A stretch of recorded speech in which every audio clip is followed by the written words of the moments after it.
What happens in meditation? Yes, sir. That is the question. Two things happen. One is change, another is growth.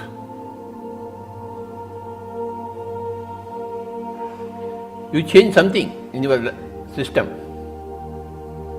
In your system, something gets changed. Your personality gets changed. Your body gets changed. Your mind gets changed. Your lifestyle gets changed. Many things automatically change as you do meditation. And change is called as progress. What is the definition of progress? Nothing but change. What is change? Change is a different perspective. See, on any given issue, you can hold any number of perspectives. When you change one perspective, you see something else there in the same situation. So, through the change that you obtain in meditation, you obtain a different perspective about life, about your people, about your circumstances. And that is progress. Without meditation, you are stuck up in the limited groups of perceptions. But you go from one group to another group of perception. That is called a change. Change happens when you do meditation. A lot of change happens.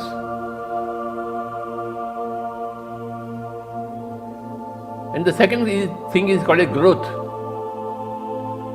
If you are at ABC level, you will go to ABCD level. If you are 1, 2, 3 level, you go to 1, 2, 3, 4 level. That is called a growth.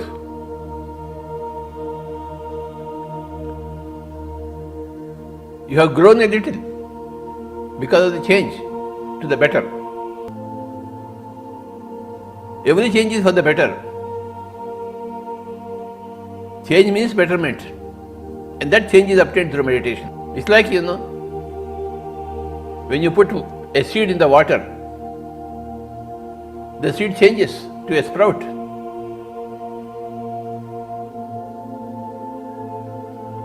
Just by the touch of water, moisture to the seed, the seed breaks up. You see a lot of changes in the seed. The seed becomes a sprout. So that is called a growth of the seed to the sprout. There is a growth. Otherwise the seed remains the seed, without any change, without any growth. So my dear friends, these are the two keywords, benefits of meditation: change and growth. From XY, you go to Z. From X1 level, you go to X2 level. From Y1 level, you go to Y3 levels. There are any number of levels. You jump into higher levels. That's what is called a quantum change. You jump. So when you have change, you have growth. When you have growth, you are satisfied. When there is no growth, you are not satisfied. But when there is growth, you are satisfied. You are contented. Oh, I have grown.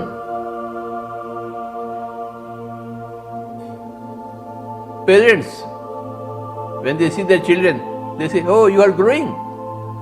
Nowadays you are walking. Nowadays you are talking. Nowadays you are doing some work. You are doing your own work. You are studying well. They see the growth in the boy, in the girl, the parents, the teachers. They are very happy. The boy also says, nowadays I am learning a lot. I am learning to talk. I am learning to go to the football field, play football. Some change is there in me. So my dear friends, as young children, you automatically change and grow. But as adults, you need to motivate yourself. Do something for yourself to change yourself and to help yourself grow. And that is what meditation does. When you do meditation, when you close your eyes and sit silently with your breath, then change happens in the body, in the system, in your whole personality. From ABC, you go to A1, B1, C1. And you perceive growth in yourself. Any type of change is welcome for any type of growth, for a soul. Every type of change is welcome for every type of growth for a soul. Soul is multidimensional.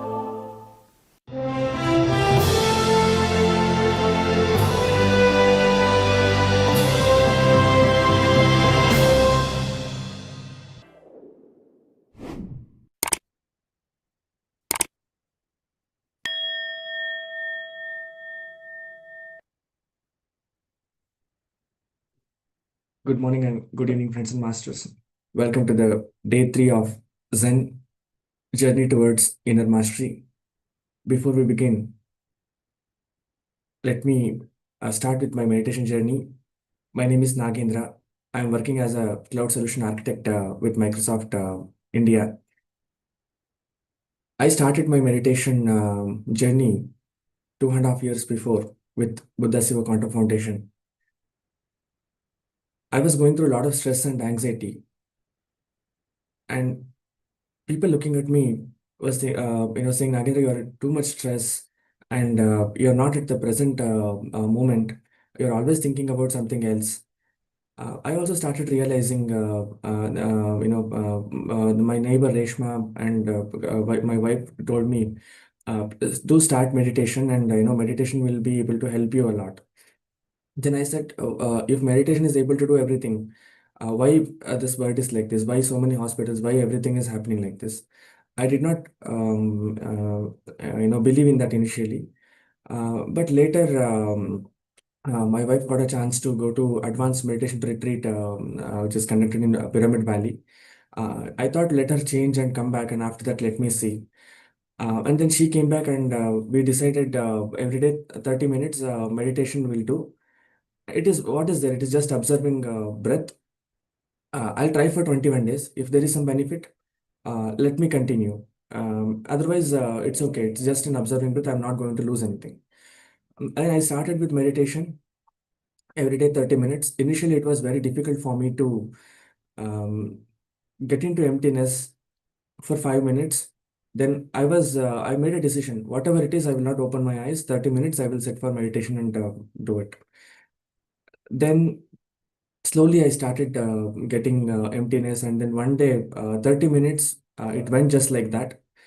Then I started observing, my anxiety started reducing in my office. My productivity started increasing. Slowly I started becoming more aware of present moment. Initially I was not even having one coffee properly. Something else was going on my mind. Slowly my anger got reduced. Then I also got a chance to attend advanced meditation retreat in Pyramid Valley. There I had a lot of questions about meditation, where I had lower back pain, body pain due to prolonged working hours in office. Every 6 months once I used to take a physiotherapy and vitamin tablets for my hand pain and lower back pain. I was not aware why it was happening to me. Um, During one of the session, I understood how energy works and what is energy. Everybody was talking about energy. I was able to experience that energy in Pyramid Valley. Then during one of the session, Chandra sir asked to focus on where the problem is, or where the body has a pain. Then during that meditation, suddenly a light passed through my right hand, and it went out of my fingertips. Then from that day, I don't have my hand pain and lower back pain. I completely healed it. Then with that benefit, I started believing, and then I started volunteering to the Siva Quantum Foundation. After I started volunteering, I started with the book club and Kannada Thrive program, and started organizing programs like Regional Conference of Meditation Leaders, and I also volunteered for GCML. All these programs made me realize I have a lot of potential within me, and I can do anything, unlimited possibility. What Chandra sir talks about, I could realize it, and I become more inwards. Not interfering in anybody's life, and my relationship also improved. Any challenges which I was facing, meditation gave me that strength to overcome that particular situation, that particular moment. I become more aware, and I'm able to heal my body, and mentally, as well. And also, miraculous thoughts. Completely, meditation transformed me within. Uh, Thanks to the Siva Quantum Foundation and all the masters who helped me towards this journey. With that, I welcome Chandra sir to the program. Sir, over to you, sir.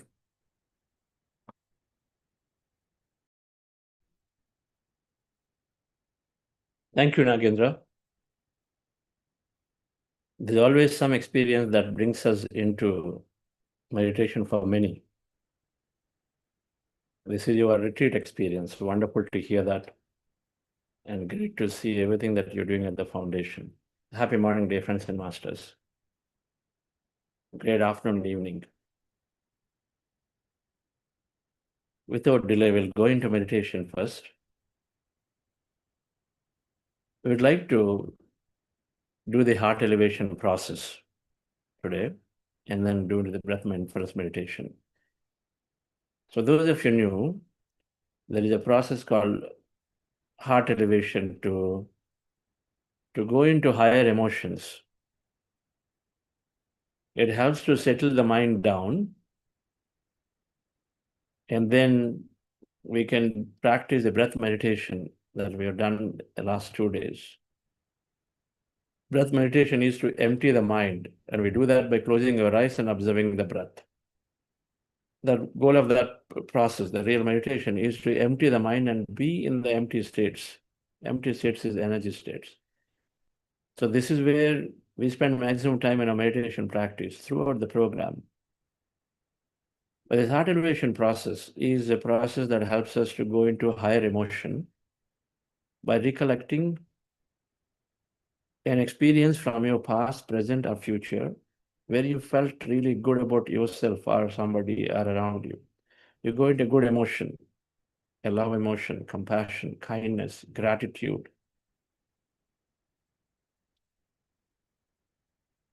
Any of these aspects that make you feel good.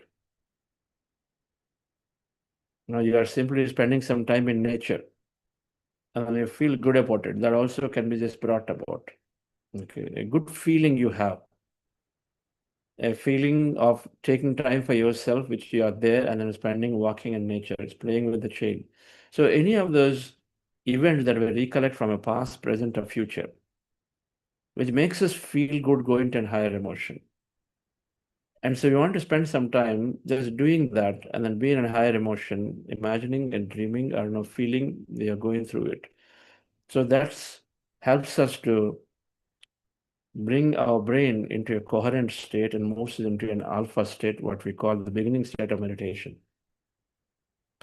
Like I mentioned, the technicality of what meditation is doing to the brain and body, you can look up, you can listen to the introductory program that are there in the Buddha Siva app.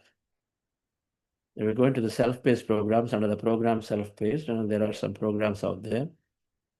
And you can take any of those introductory programs and then give you some scientific explanation of what happens to brain and body. And so this heart elevation process we will practice, and then very, very simple, first timers. So it's 3 aspects to it. For meditation, breath meditation, we're asking the fingers to fingers, hands in your lap with our eyes closed.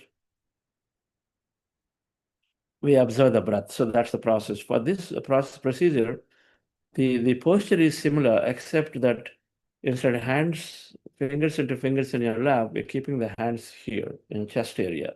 So with our eyes closed, we keep our hands in the chest area. Then we take a slow, long breath for a couple of minutes, a relaxing breath, and feel our heart. our attention on the heart.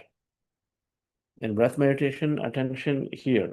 In heart elevation, attention on the heart.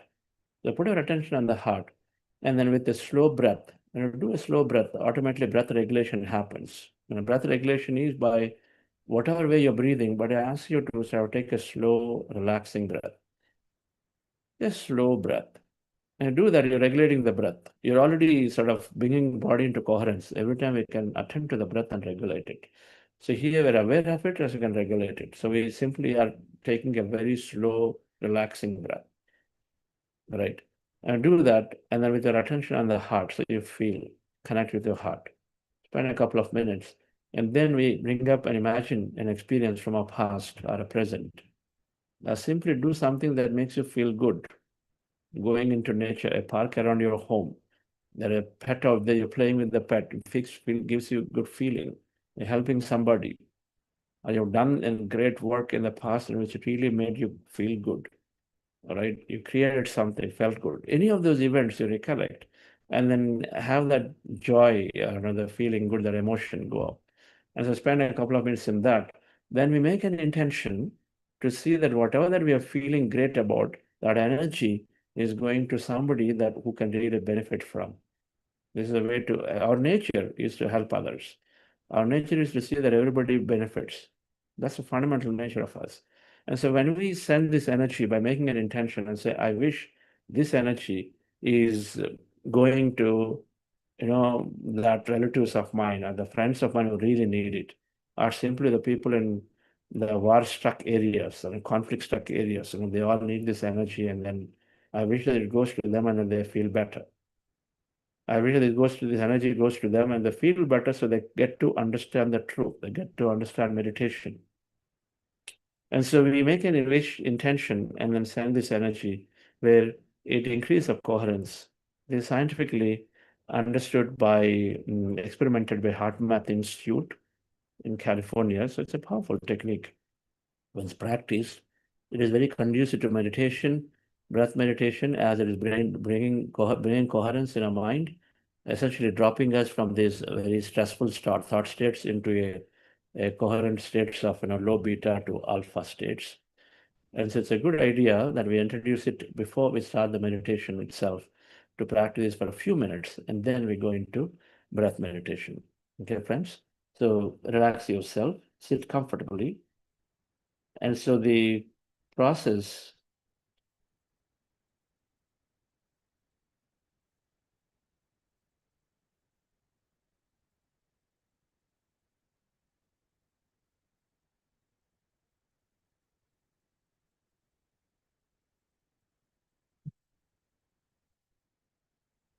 to relax your body.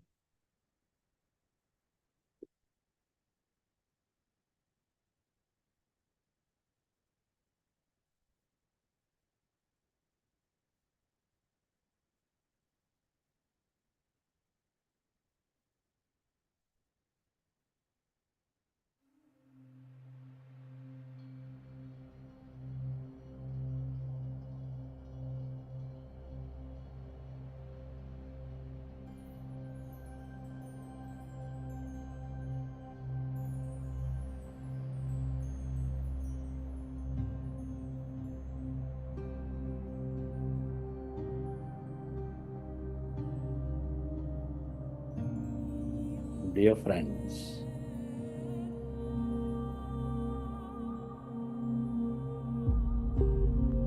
dear masters,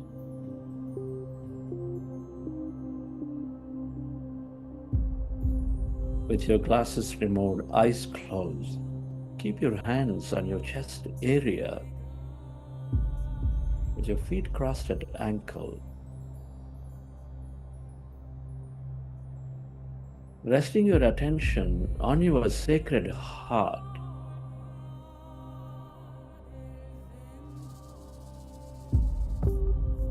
With a slow, relaxing breath.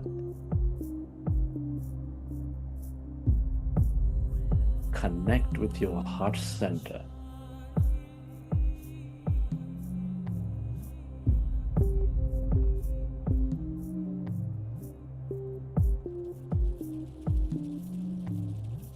Feel.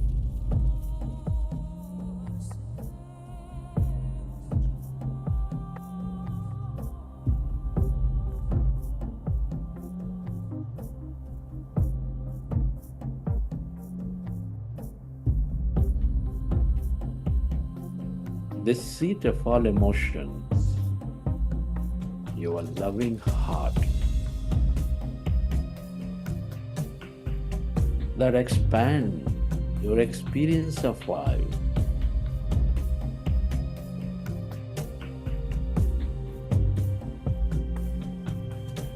That helps you experience life with its emotions of love, compassion, gratitude, kindness, care.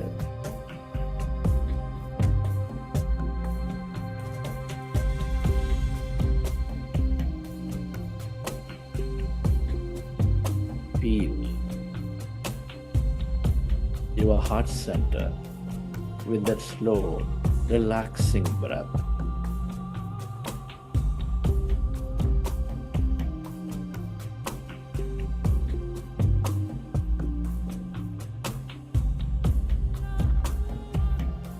Can you recollect an experience from your past, present, or from the future, from your vision of the future? Experience of enormous love, gratitude, compassion, deep joy.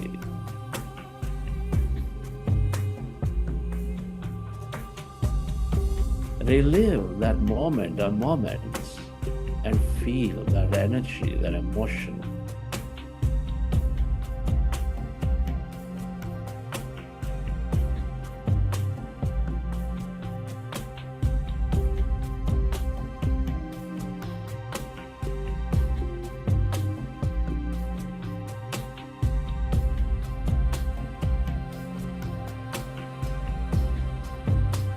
Relive that moment and feel that energy, and allow yourself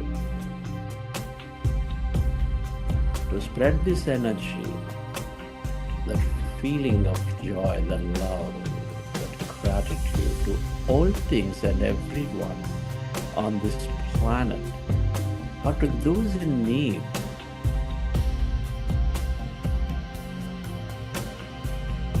To help them heal, to help them elevate their understanding.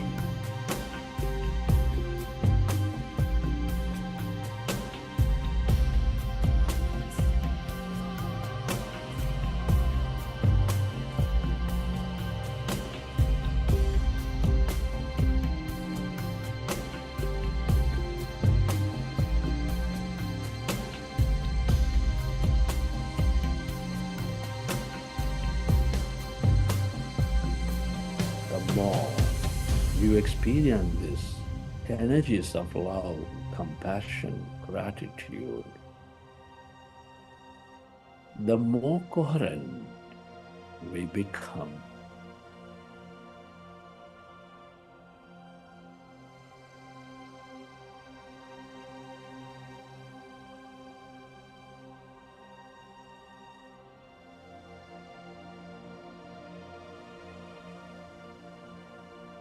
We are this greater connected self, intricately connected with each other. Love, compassion, gratitude are all the ways to find that connection again.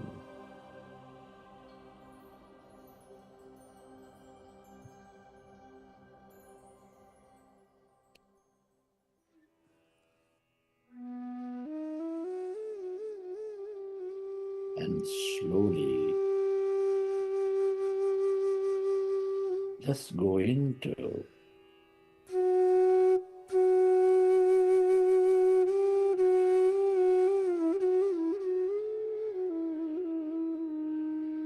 breath mindfulness meditation.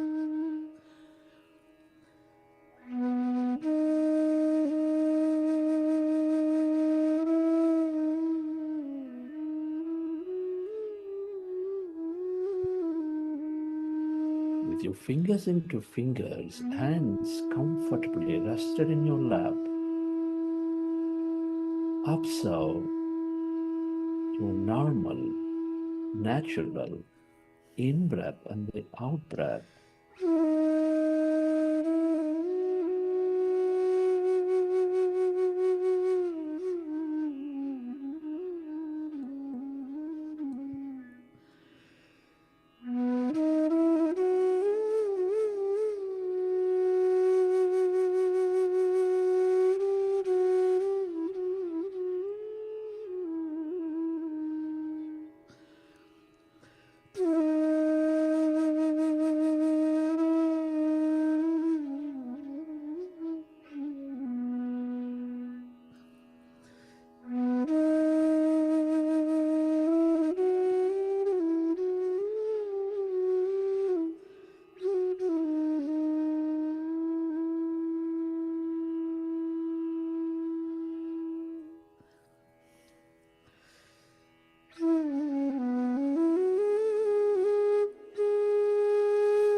Merge into your breath and allow yourself to experience that calmness, emptiness.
As your mind is becoming empty,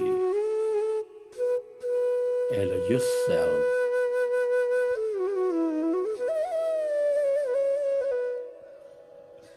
to experience that greater emptiness.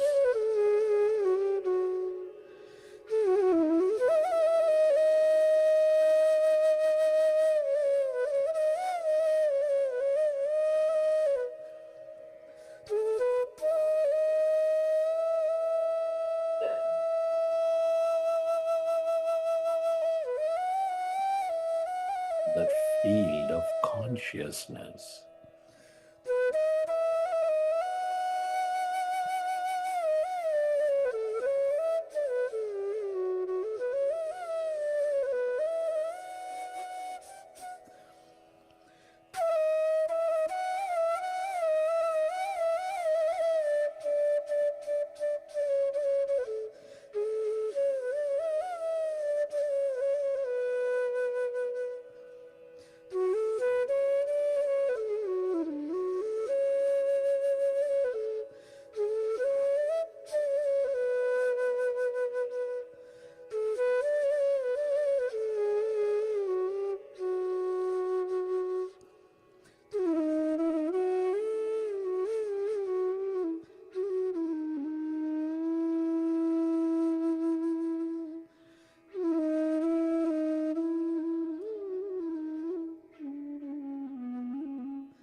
become aware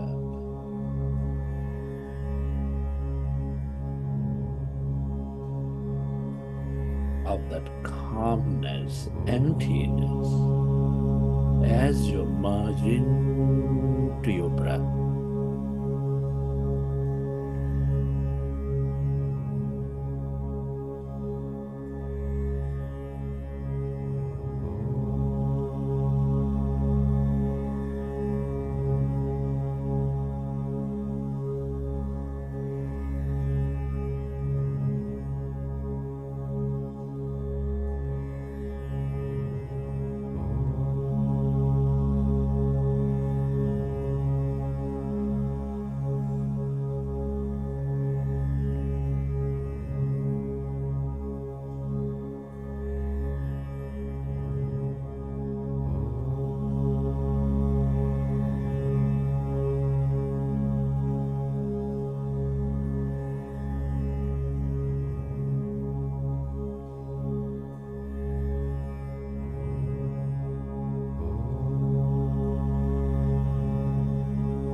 all emptiness is energy.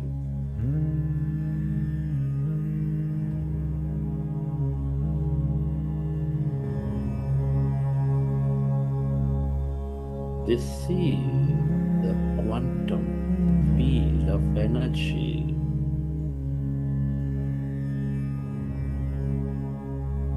The field of limitless possibilities.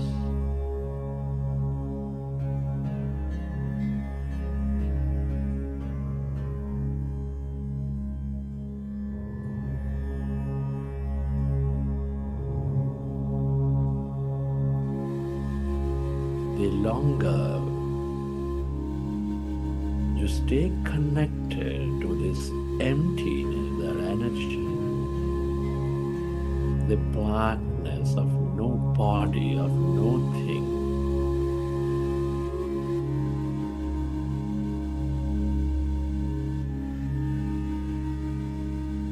the more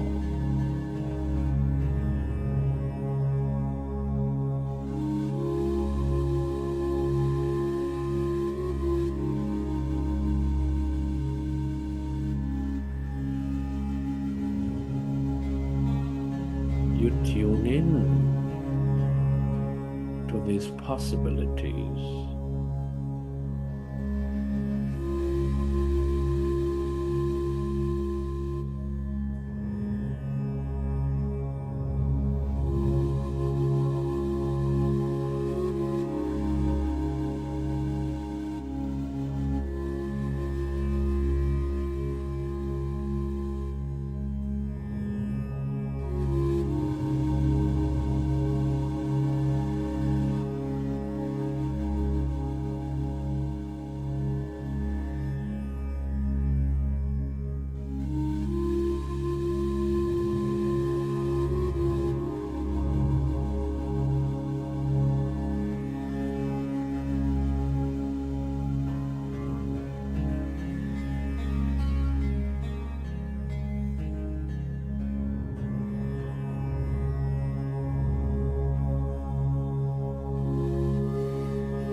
The longer you stay connected to this field of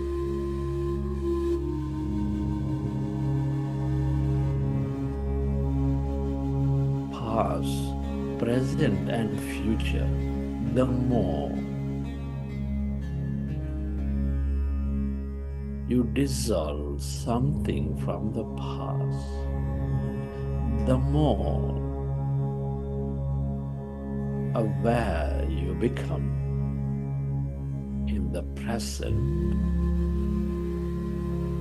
and the more you move into your future.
into the emptiness of yourself,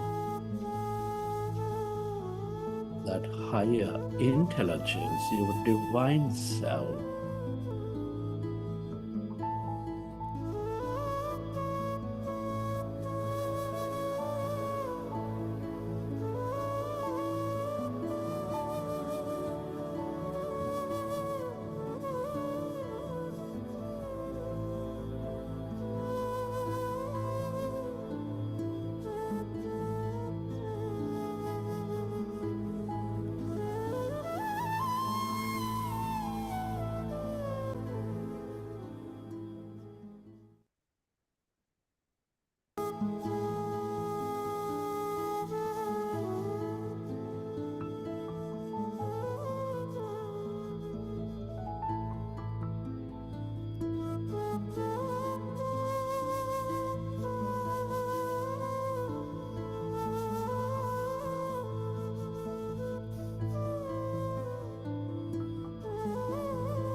Friends, it's truly an honor and privilege to be living and experiencing this life at this time of history. Express gratitude to all things and everyone.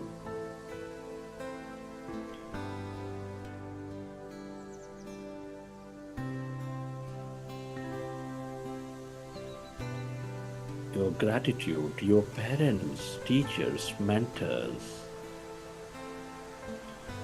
to your family, friends, colleagues, relatives, partners, everybody in your life.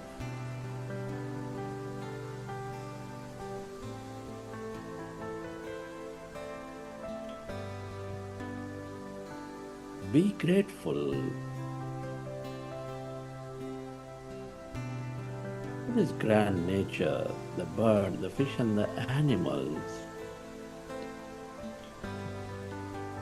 to everything you use, the technology, on the government, the system, the companies.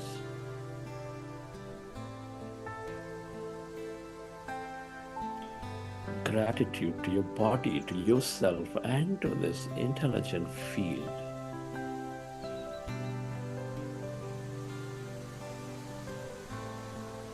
Are helping you experience this life. Many are not so blessed. Gratitude is the highest state of receivership.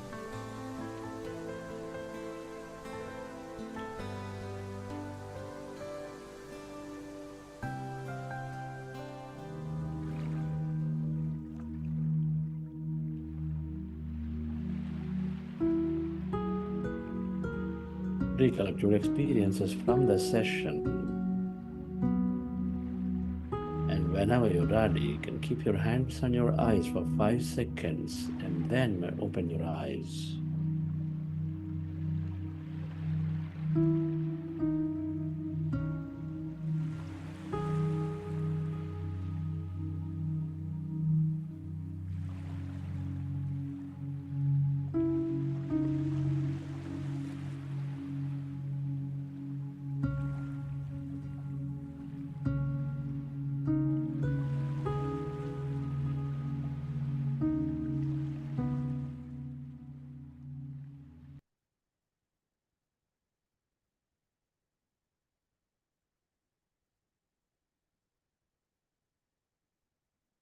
Okay, dear friends.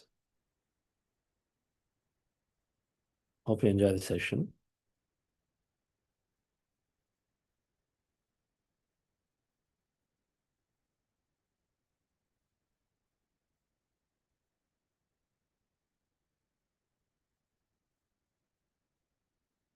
There are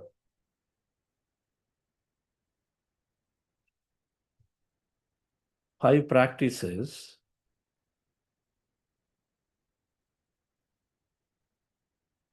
that help us strengthen our meditation journey.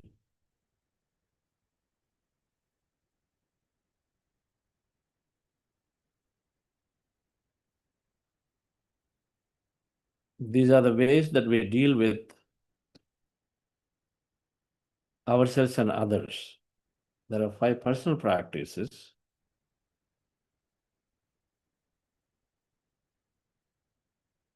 And then 5 that are there in dealing with others.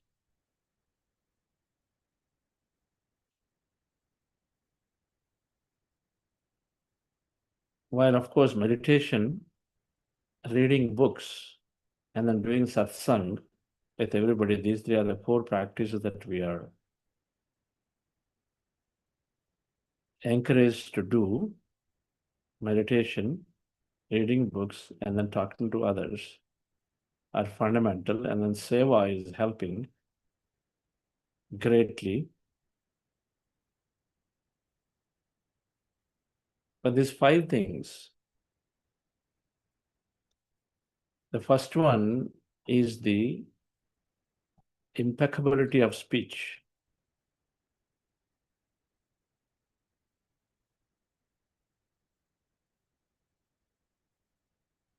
In the way we carry ourselves in speaking to others, what words we use. Impeccability of speech. The second one is being truthful to yourself in aligning to your thoughts, words. Deeds happen, but alignment. It's called manasa vacha karmana. Truly in alignment to what you feel to say, being truthful. Expression of truth is not, this has happened, so lying and truth, that's not how we talk about. Being truthful to you, what is your truth is what you speak of. Second one. Third one is sincerity and surrenderness. How sincere we are and how much surrendering we are in wanting to learn is one of testing, comes from I know it, versus I truly surrender and sincere. Fourth one is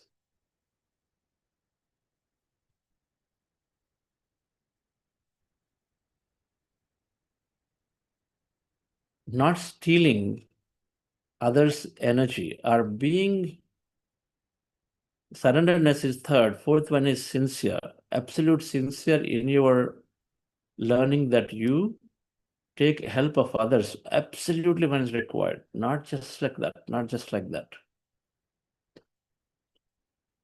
Fifth one is being very, very satisfied with what you have in material possessions, and then being always dissatisfied in your spiritual quest.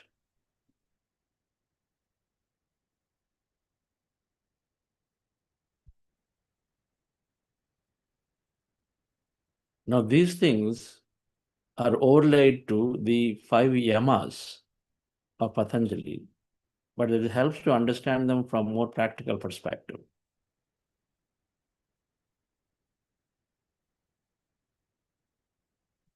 Ahimsa, Satya, Brahmacharya, Asteya, Aparigraha. Many things have been spoken about them in many ways. But to me, and then in all the things that I've gathered from Patriji sir always, in that entire Ahimsa, impeccability of speech in the context that we're talking.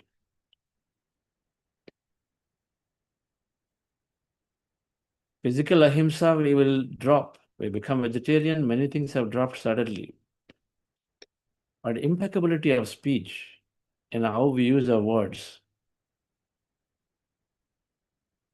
accidentally using words, constantly going back and talking about our past, unwanted past, go on digging into the past, go on sharing, constantly giving complaints, trying to bring that sympathy, gain sympathy by talking about our problems to others. Those are not, I mean, they are causing himsa to others. Basically, put them into pain. That's what it does. Ahimsa is not about physical, just about physical. It's also mentally the pain that we cause to others. In the truest sense, nobody can cause pain to others, but then there are all the time when you're speaking to many, many people who are not masters, have not gained self-mastery, and of course, then we are impacting others, influencing others. For a master, improper words never bring beauty.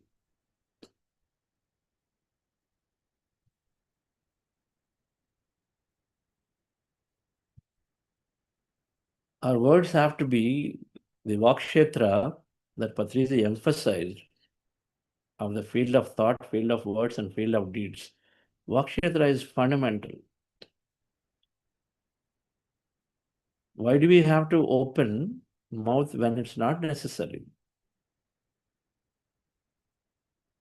Why do we have to just either give suggestion when not asked? What is the need? That means it's not understood. We might be having multi-years of practice, but we still go on talking about things unnecessarily. And things are not relevant, they don't add value. When we're bringing something, we're speaking something, it must add value to the conversation.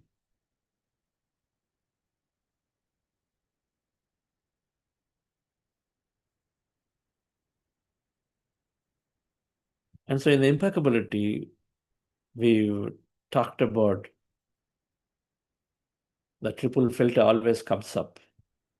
And impeccability in the 4 agreements by Don McGuire, we know this is one of the agreements. We agree to ourselves, we make an agreement with ourselves that I'm going to be very impeccable with my speech.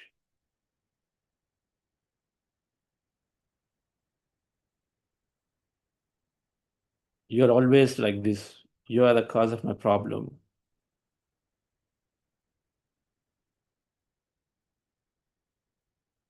Complaining constantly. No complaints comes from this impeccability. If we are complaining, that means we are not taking responsibility for our own actions. Or we don't believe that thoughts create reality. Simple. And we complain, we don't believe thoughts create reality. Or we not understood thoughts create reality. Or we not understood that we are the consciousness, we are the whole. And so then I am attracting a situation because I am the one who took that possibility from the field. We have not understood that fully. Or we complain because we have too much self-importance. My way is not happening, and so then we complain. Now we complain because the self-importance is keeping us separate from the other. One-upmanship.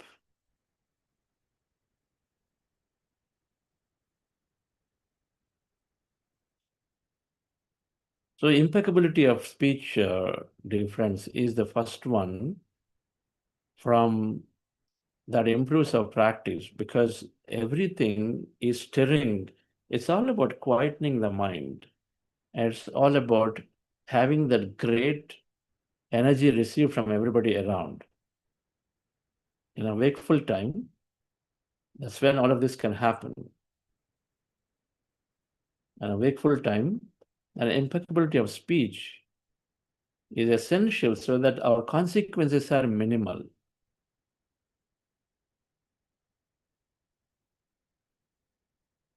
When the consequences are high, that means you are having more and more to experience. Then we are pulled back to increase the practice. We are pulled back into doing, for example, you want to go and then practice 3 hours of meditation. But then this coloring with our improper words is not helping us. The improper words, of course, are coloring us, number one, with our thought and also with others' responses to that. And so all of that clutter is there, it only enhances. So our meditation is never deeper. Consequences cause us to experience more potential suffering. And so then, of course, then our practice is delayed.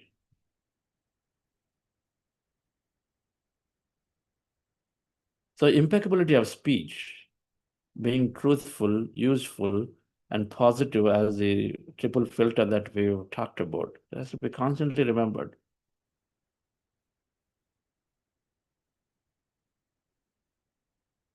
So many places, we continue to just accidentally talk about things. This has to be dropped. Accidentally talk about traffic. Accidentally, still not understood. I keep hearing about weather is like this, weather is like that. Oh, good weather, let's do this. Stock markets are talked.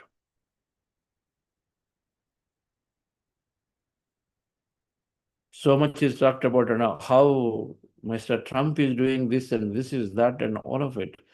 If you have an understanding that everything that's happening for our good,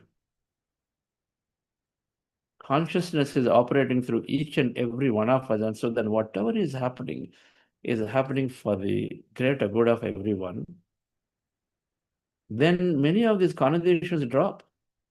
Unnecessary conversations drop.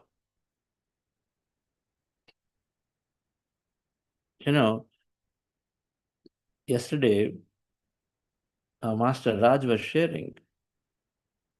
Now, there's one person's loss is another person's gain. It's always there, a beautiful concept. Every time there's a loss here, there's a gain. A person dies here, then there is a gain for that person. In the astral world, so much beautiful life is there. It is lost to some people around, but it's a huge gain to them.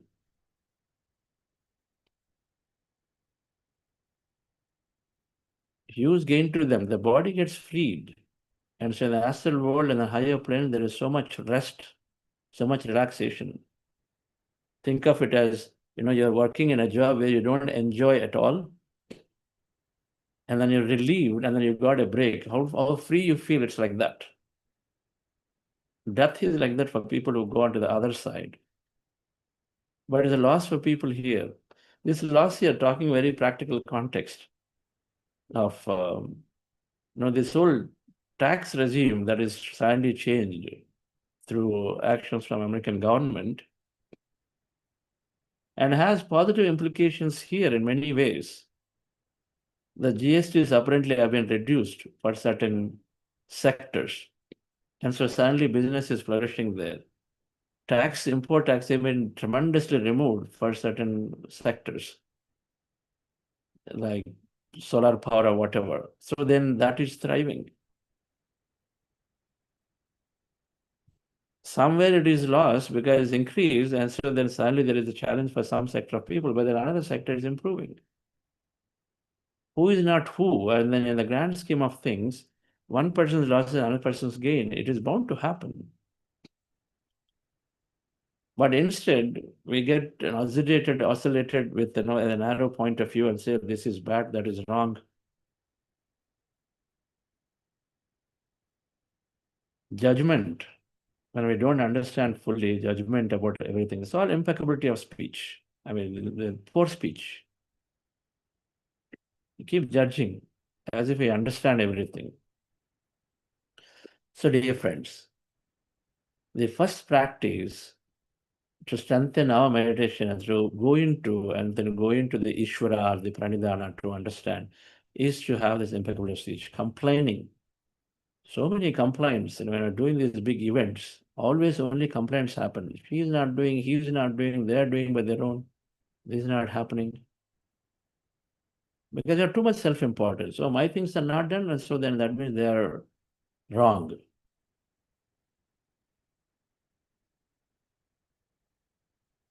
The second thing, difference is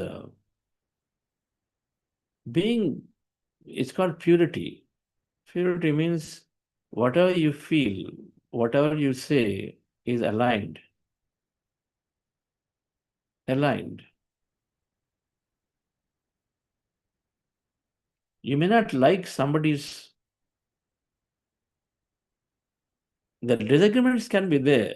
Disagreements always will be there. And I like one way and then you won't try to do another way.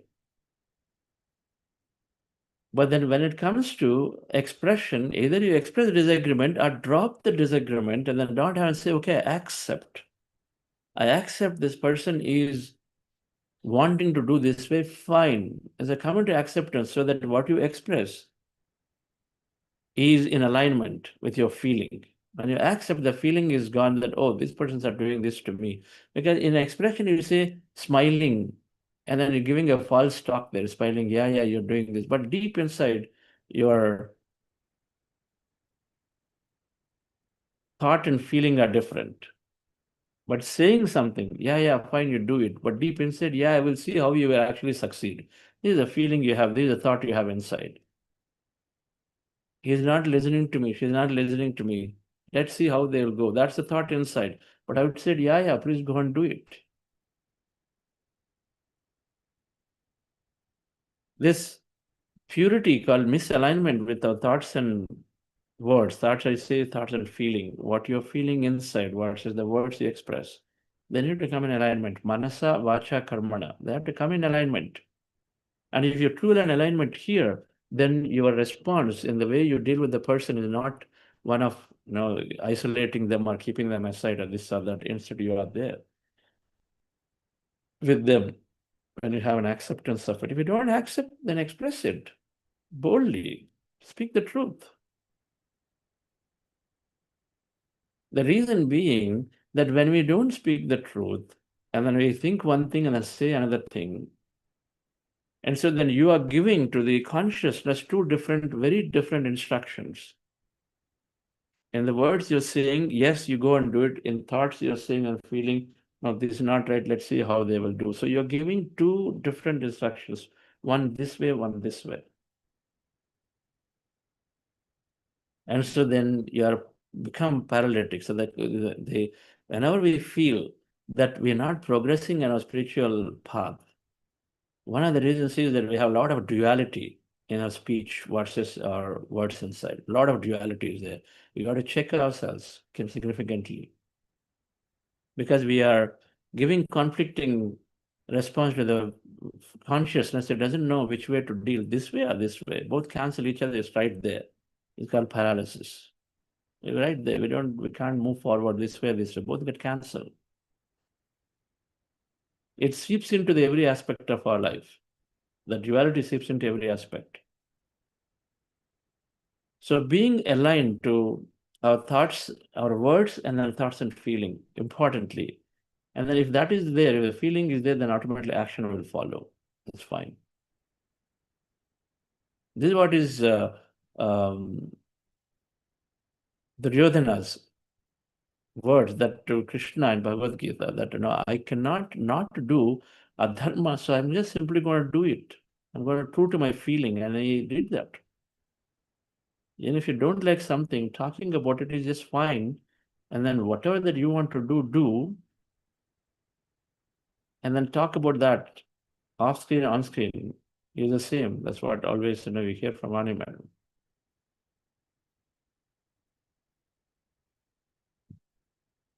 Fundamental thing is the disagreements will be there, but why can't we accept as another point of view, another part of me that they want to do this way and then accept? And so the second thing is difference is an alignment. The third thing is the surrenderness. How much surrenderness we have. Brahmacharya means not celibacy and all of this stuff. We know this now enough. Bhuriti Brahma, the thing that is, whatever is the greatest thing is what we do. And this comes to having the utmost sincerity of learning. It's about learning, and then it's about surrenderness to when you have somebody who knows more knowledge and being able to be there fully in surrender, having utmost interest to know more.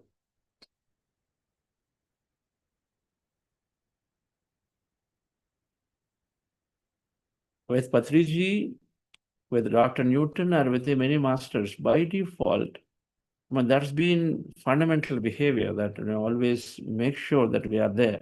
Because Dr. Newton is there, he has so much knowledge. We ask a simple question, let him speak, let him speak. Why can't we let them speak? If we've gone to them, or we meet them, it's a great opportunity. It's a great opportunity to learn maximum when we just keep and then fully there to receive. Maybe it is same thing, maybe it is something new, or maybe something that I've already learned or is not relevant, but let that be later. But first, we are there fully wanting to learn. Seeing equanimously, brahmacharya is being in equanimity. So that means then we learn from everyone. Otherwise, we won't learn from everyone. Several times Patriji said, and I've seen this, and then having that same level of attention to people in front of us, and then wanting to know from everyone. So asking everybody about meditation experience, giving our experience. With intellects, we slowly change ourselves. These days, people don't even speak their experience properly. Everything is fabricated. Well, we feel vulnerable. In the beginning, when you come to meditation, you speak your experience beautifully. Yeah, I had this problem. I was almost at a divorce stage, of this stage, that stage, significant, and then I was able to come out. You're able to tell freely, but now, fabrication. You're not even talking, because go back to the same case, we feel vulnerable. We don't talk about it. We increase our importance, and so everything is less covered. Experience and even not even talk properly. I heal this, I heal that. A very high level, superficial level, we speak. Nobody understands.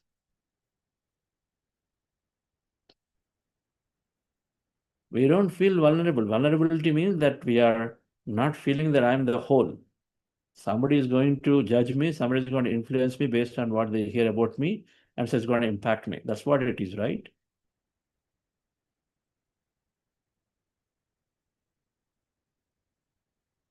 And so sharing and then equally having that important understand, wanting to know more from the other people. Equanimity and surrenderness are very, very important to grow. That means by default, we come down, we reduce our importance, and then whoever is there in front, ask them, what is their experience? What are their life experience and meditation experience? Instead, we are only there to talk about some blah, blah, blah, something, without even talking about meditation experience only. Dear friend, this is a time for reflection of where is my time going when I meet people. When I go to a workshop or a retreat, how many people that have interacted, how much have gained, how much have observed.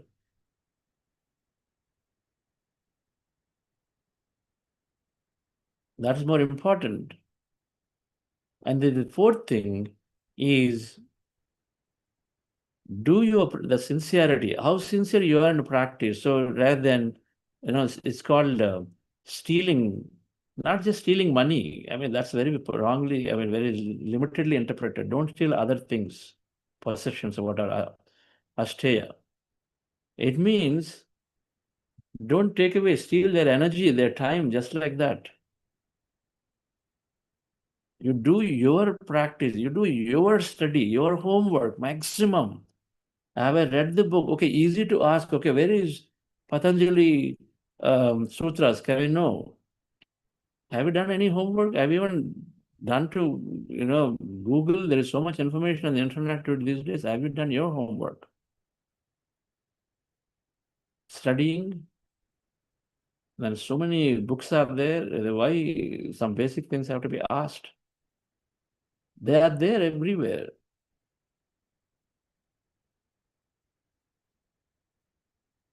books are recommended, 25 books are recommended. We don't read even 2 books, and then we come in and ask simple questions that are otherwise covered. So we are stealing away simply because, just because this is all about practice. And if you want to really improve this, when you are sincere, when we do our own homework, then we start receiving answers by ourselves. We reduce our dependency on others, friends. That's the goal.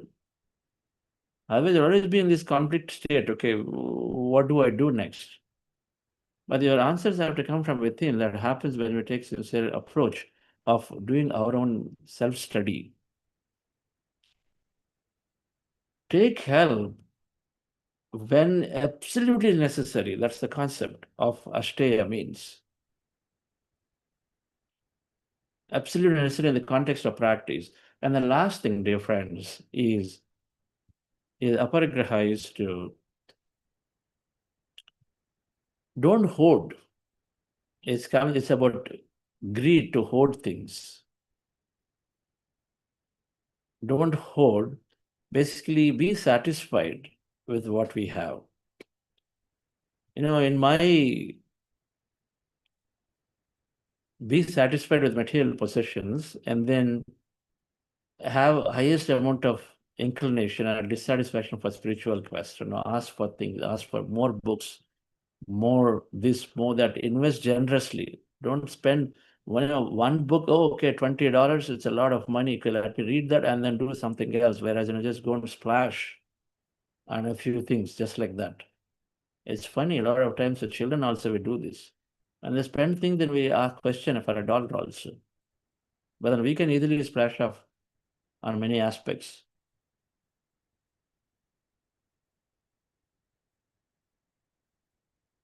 Being very satisfied with our possession that we have, and then being highly dissatisfied about the spiritual quest. I want to know more. Ishvara Pranidhana means constantly be in the thought of it. How is this happening? Why is this happening? Who is behind it? What is powering this whole thing? What does this astral travel mean? How is it possible that Theosophical Society masters, somebody documented 40 lives of a being? In one of the books in Theosophical Society, 40 lives are documented, one life after the other. Orion, I think that master is called Orion. The Orion's lives are documented, 40 of them by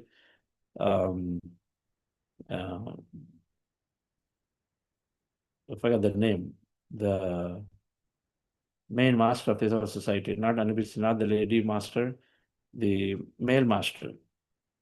So with his channeling, and then he's able to document all of that. I believe the book name is called Past Lives, if I'm right, Theosophical Society. So how is it possible for somebody to actually go through it? We ask the question, then we get answers. So having that constant quest for knowing, than to simply come for a benefit meditation, okay, my health is good, my emotions are good, and so I'm able to manifest a job and this and that. Sure. That simple physiological benefits are given through meditation. Automatically they come. But suffering will not be removed with that. For sure, suffering will not be removed. Suffering is removed only when we come to a total understanding that I am the whole, I am the consciousness. And so then everything is to the best happening to me, and whatever is happening to me is my creation, and then be in it.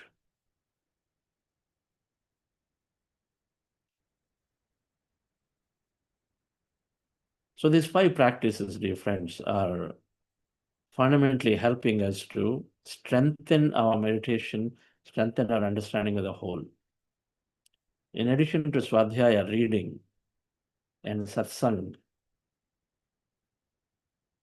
that being very impeccable with our speech, develop vakshetra, be very, very concise and precise in what we speak. Every word counts. How are you? Oh, you came for a movie. Oh, I see something wrong. That's why you're in a hospital. All these are earned words. If you don't leave a coin on the floor, if you don't throw a rupee just like that, then why do you throw words? They're energy. we harness the energy and we conserve energy, because all energy goes where? If energy is there, then it applies towards increasing of practice. Celibacy comes from that perspective, by the way. There is some truth to it. There's some truth to it. Energy is spent downward versus upward. There's some truth to it of not indulging in sensual pleasures and practices where you conserve energy when you're doing intense sadhana. But doesn't mean that you completely reject it. Not at all. It's a creation process, and so then we use it, utilize it. But when you're going into an ashram and you're doing this place and all of that, so then of course, then automatically the celibacy happens, the reduction of sensual pleasure happens. And so that's why going to ashrams help automatically. So the 5 practices are developing impeccability of speech. The second thing of being in alignment, dropping the duality to the best possible way. This is the most difficult, and we keep seeing this all the time. And it is a constant practice, folks. Now, having the courage to speak up with somebody or simply accept the situation so their feeling becomes in alignment with what you're telling somebody else. All right. If guests come, okay, accept them fully. Okay, Atithi Deva Bhava, I'm in that state. Accept and then fully fall in place and then do your best. If not, rather than thinking why the hell these guys show up now, tell them, rather than say, can you guys, we have very important things to do. Can we meet tomorrow? It's okay. Right. The third thing is having the surrenderness. Surrenderness to learn and learn and learn from everyone and everything. Surrenderness to learn. It's all about learning. And then fourth thing, dear friends, is we said non-stealing, meaning do your homework to the best possible before you ask for help. Do your homework. Be convinced in your conscience that yes, I've done. I'm looking for answers. I've read this book. I read that. Make your attempt, sincere attempt. And the attempt may not lead to still having an answer. Of course, that's the time then you're interacting. And then fifth one is being satisfied with the positions of what we have, and then spiritually be very dissatisfied. Then that will, as in the more dissatisfied we are inside about something, the more we go into it, isn't it? Our thoughts are around it, and so we create and attract more of it. If we're dissatisfied about money, we'll go after money. So we spend a lot of time in making money. And so much money is here as so much illusionary. And so then, of course, we're so much away from it, away from knowing consciousness. We know this. Thank you very much for joining. Nagendra, any announcements? Yes, sir. Today we have a book club, Light, Wisdom of Word Master Series, around 8 p.m. to 9:15 p.m. IST. The book name is You Forever. You Forever by Lapsang Rampa. The book will be read by Charishma Madam and Preeti Agarwal Madam. Please do join the session. Thank you.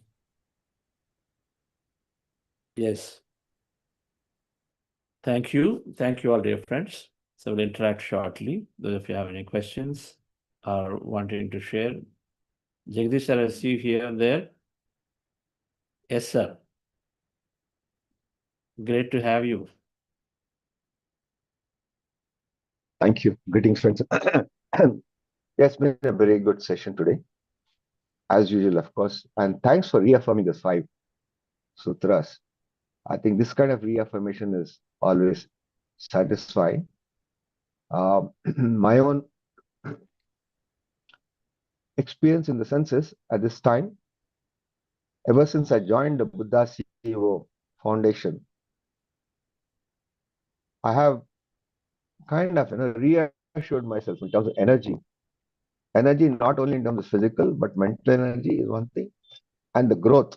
What do you mean by growth for me? It's a kind of satisfaction that I'm alive and I keep learning. Thank you very much. And that's a wonderful feeling that I have thanks to Buddha CEO, which I joined very accidentally once upon a time, though even I was a meditator earlier. Thank you very much. Yes, sir. That satisfaction, that wonderful feeling that you have, Yes. this is what we call the development of self. No?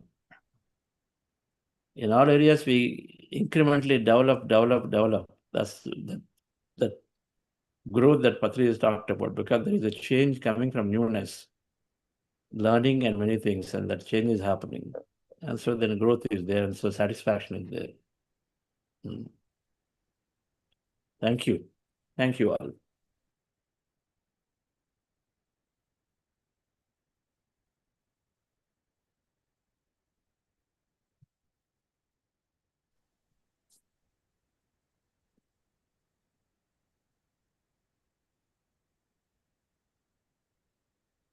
Every cell in my body, every cell is alive with love.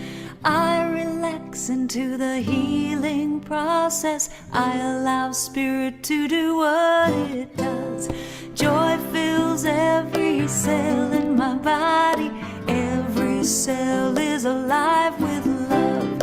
I relax into the healing process. I allow spirit to do what it does. Joy fills every cell in my body. Every cell is alive with love. I relax into the healing process. I allow spirit to do what it does. Peace fills every. Yes.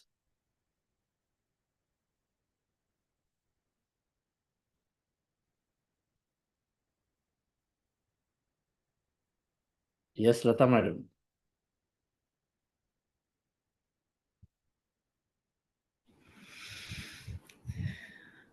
Hello, Chandra sir.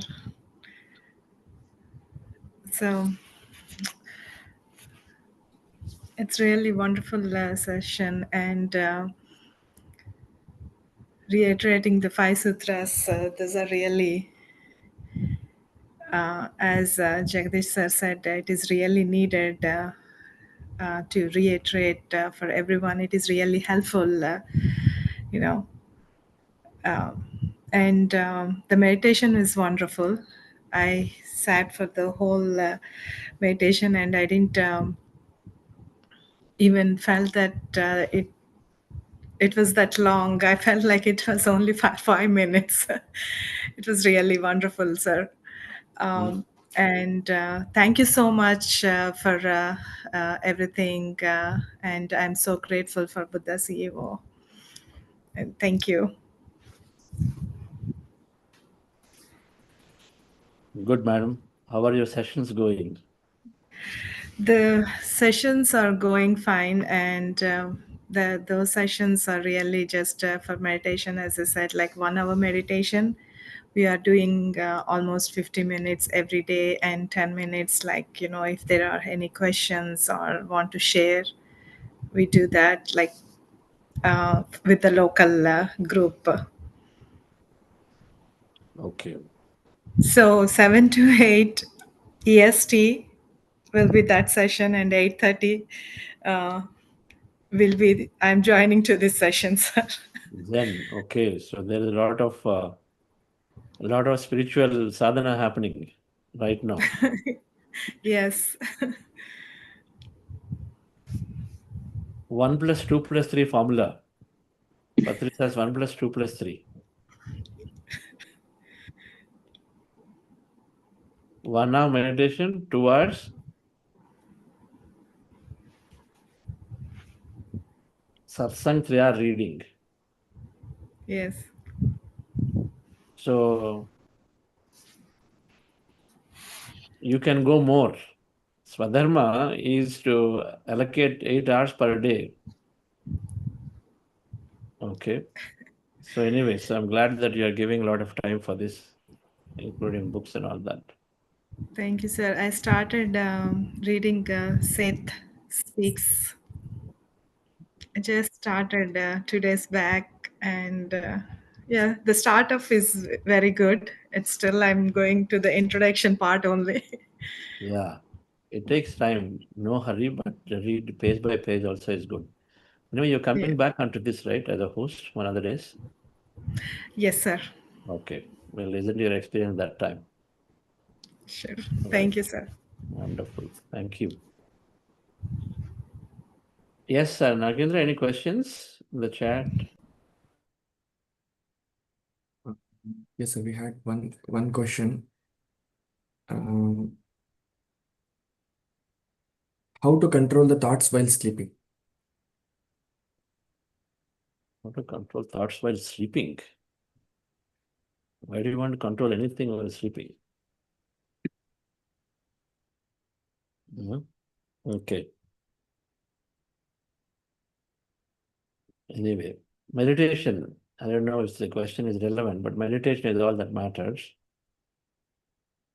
And you meditate, then if the question is centered around wanting to go into deep sleep sooner, which is called the delta state sleep, the sleep state where body really rejuvenates and heals, then meditation will help you to be in the deep sleep states. This practice will help, right?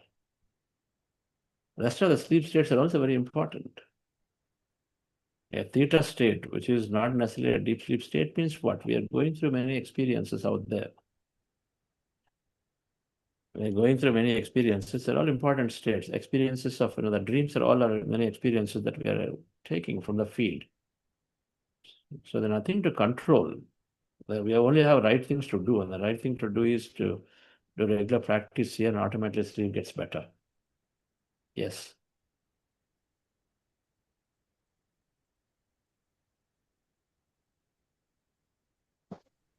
Hello. Namaste, Chandra sir. This is Kamini. Yes, madam. Namaste.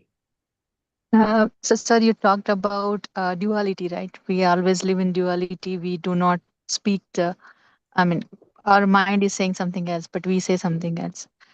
I think it's more than saying something. It's more about mental that, we kind of disagree with so many things, but we keep forced to do things that, we don't like. You talk about acceptance that, you have to accept things that, accept it the way things. My question is like, when you accept something, it is more like, you are allowing other people to keep insulting you all the time, or keep you kind of, I think you are kind of doing wrong to yourself, your own mental peace. I'm like, what do you mean by, accept the things as it is? I'm trying to understand that part. Except if you are able to tolerate the pain, that's called acceptance, right? You're able to tolerate and say, okay, fine, doesn't matter. Since in the grand scheme of things is small, then it's one way.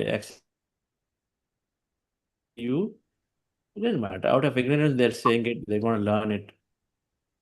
And then you are there, which usually you can exhibit to your children. If children are not necessarily greatly doing to you, but then you always have this acceptance towards them. You give them rope to a greatest extent possible before you come to a conclusion where it's going to be some kind of a active discussion or whatever. And so it's one way of that is give other people as much rope out of ignorance they are there to the best possible. And so then you have no hesitation about them. Instead, you're saying, fine, this little small child. They don't understand it. So they say things, they complain, they crib. I understand, they blame me. Fair enough. Now, but then you want to express the truth to them in a way that's going to help them grow. That's where questioning comes. And so have conversations. May not be at that time it's supposed to confrontation. Instead, find the right time. And impeccability of speech, right? Timing is important. So you want to say something, even good things you want to say, not at the wrong time. And so right timing is important. So you are waiting for the next moment or opportunity where you're sitting together and then talking about it actively and say, look, this is not necessary, or this is not right. This is not what I enjoy. I don't like this. And so express it in a beautiful way. Now, with emotional regulation, with having the balance in emotions, you're able to express it. Now, the other person may resist and say, no, you're wrong, dead wrong. May raise their voice and say, but then with a more and more balanced and approach of emotion, we're able to put pressure positively on them in this. So this all is a chain. But the first thing is when I say accept, not having that enmity or the grudge or frustration about them is important. That means your feelings have to center align to that moment of what you say, yeah, they're out of ignorance, they're saying it, then you got the same feeling. That's an alignment. Right? That's where I want us to go. That's where we want to go.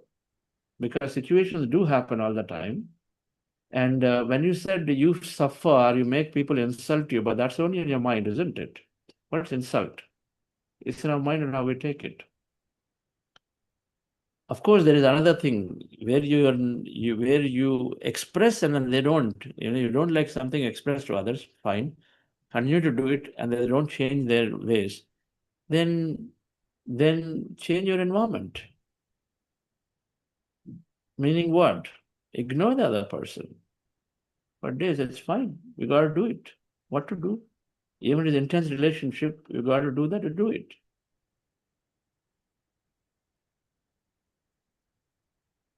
So this is what we are saying is that if you don't,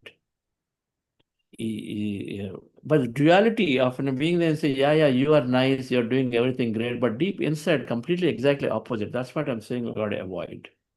That means we're not speaking our truth, we're holding, suppressing what we feel. That should never be there.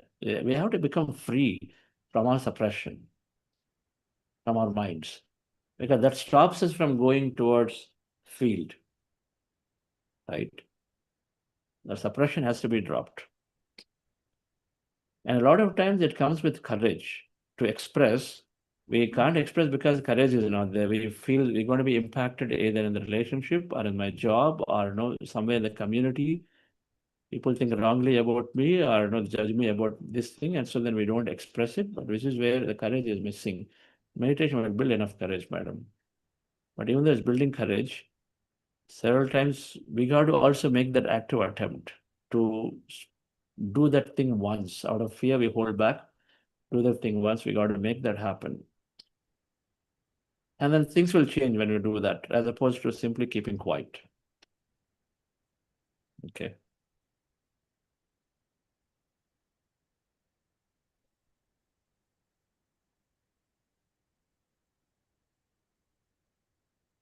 Okay.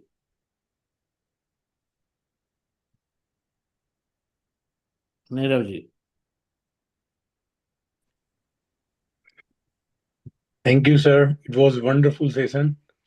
And sometimes I feel like I should not ask after this particular session when you say that do your homework first before asking the basic questions.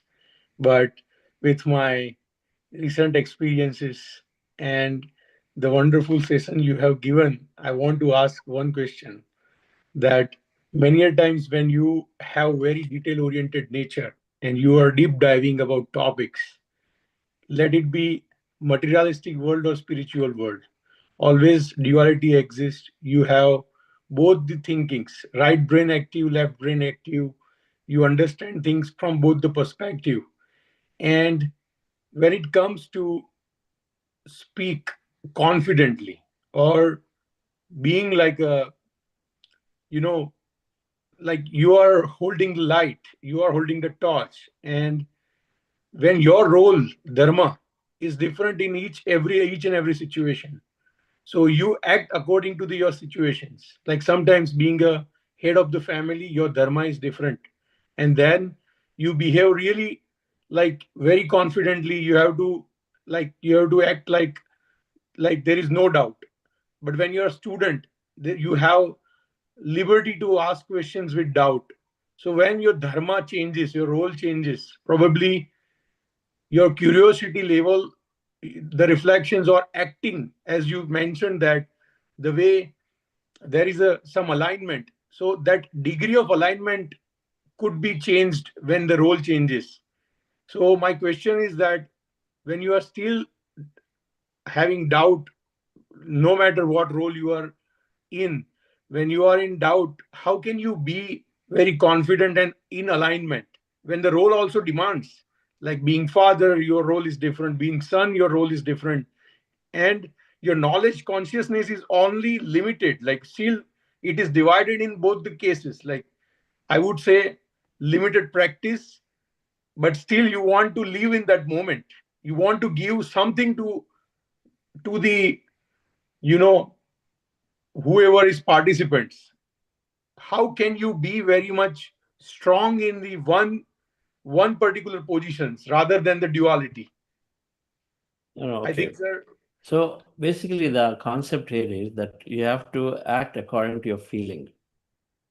Okay. Act according to your feeling. So a lot of times in speech, we say something, but we don't do what we feel, right? And instead we're saying something opposite. That's all I'm saying. Now, having a doubt about a concept means you'll be doubtful in your feelings. Your actions are only so much. Unless you give a specific example, I can't tell you, but this is about act according to your feeling. And if you don't like somebody, for example, in a business, I didn't like non-vegetarianism because fundamentally I have a different viewpoint.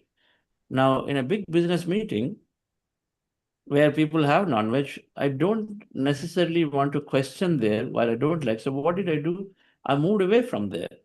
I took a I didn't participate in many group lunches with the teams because they go by default have non-veg. And I said, no, it's against my principle.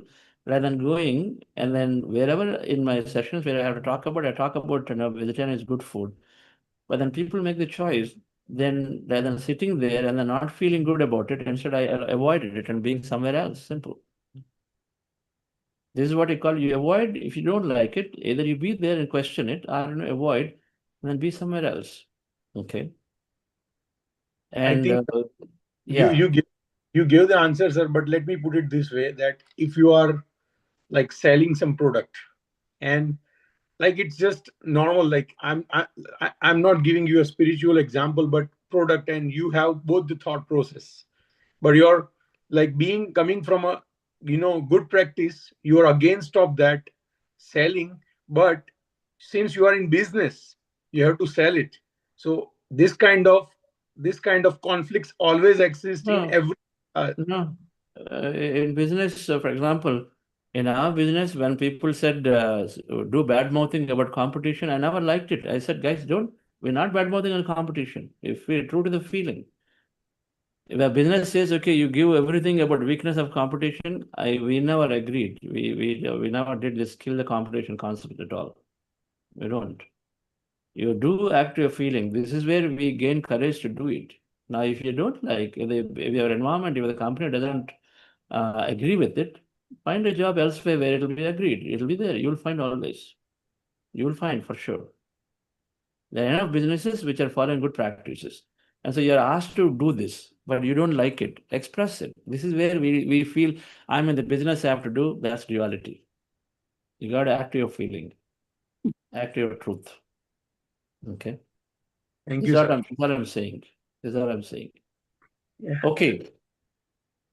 Thank you, dear friends. We will do some examples as we go along, specifically around Ashtaya and Apagraha, these two aspects. Okay. I definitely want to share some more. And maybe that'll help clarify. Okay. And in my personal experience, I'll speak through. So thank you all. I will see you tomorrow. Every cell